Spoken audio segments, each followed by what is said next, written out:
সকাল বন্ধুরা, শারদীয়ার শুভেচ্ছা জানিয়ে আজ আমি কিচেন ফ্লেভার্স ডালিয়ার থেকে একটা রেসিপি নিয়ে চলে এসেছি রান্নাঘরে। আজকে রান্নাটা সম্পূর্ণ সিম্পল একটা রান্না। আজকে নিরামিষ সোমবার, তাই নিরামিষ রেসিপি আমি দেখাচ্ছি।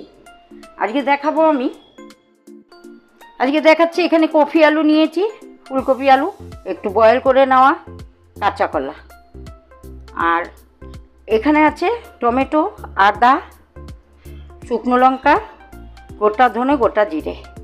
এই দিয়ে কোনো রকম কোনো দই ফই কোনো রকম মানে এক্সট্রা কিছু দিচ্ছি না।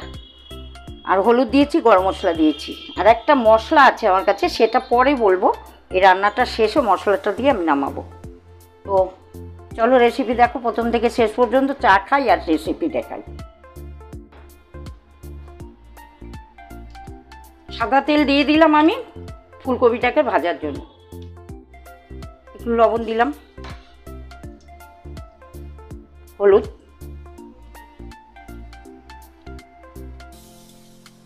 ফুলকপি দিয়ে দিচ্ছি,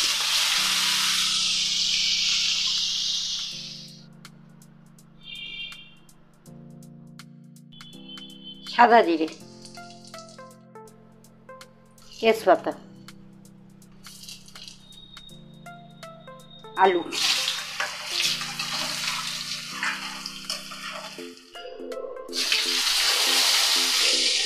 কলাটা দিয়ে দিলাম।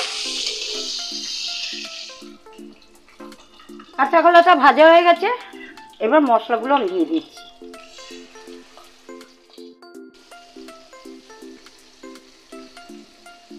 লবণ দিয়ে দিলাম, একটু চিনির দানা দিয়ে দিলাম। কফি আলু ভাজা,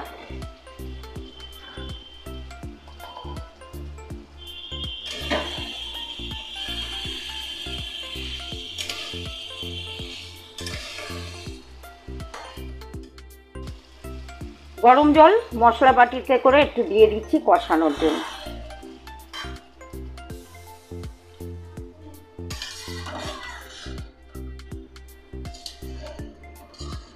তরকারিটা হয়ে গেছে, এবার আমি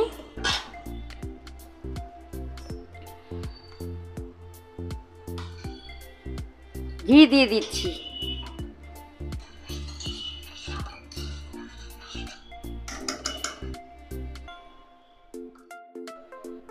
এই যে মশলাটা এখানে আছে জায়ফল, জয়ত্রী, সামরিচ, কালো গোলমরিচ, ধনে, জিরা, মৌরি, শুকনো লঙ্কা, তেজপাতা সব কিছু রোস্ট করে আমি এটা গুঁড়ো করে নিয়েছি। এটা আমি দিয়ে দিলাম। আজকের এই ফুলকপি কাঁচা কলা আলুর নিরামিষ ঝোল কেমন লাগলো, যদি তোমাদের ভালো লেগে থাকে তাহলে দেখে ভালো লাগলে খেয়ে বলবো না কেমন লাগলো, তাহলে একটা লাইক করে দিও, কমেন্টে জানিও। আর যারা আমার চ্যানেলে নতুন, সাবস্ক্রাইব করে নিয়ে আমার চ্যানেলে রান্নাগুলো দেখো। আর আমি যে ফেসবুক লাইভে আসি, ফেসবুক লাইভে পারলে জয়েন করবে, ফেসবুক পেজটা ফলো করবে। সবাই ভালো থেকো, সুস্থ থেকো। নতুন রেসিপি নিয়ে আবার তোমাদের সাথে আমার নেক্সট দিন দেখা হবে। ততক্ষণ সবাইকে টাটা, বাই বাই।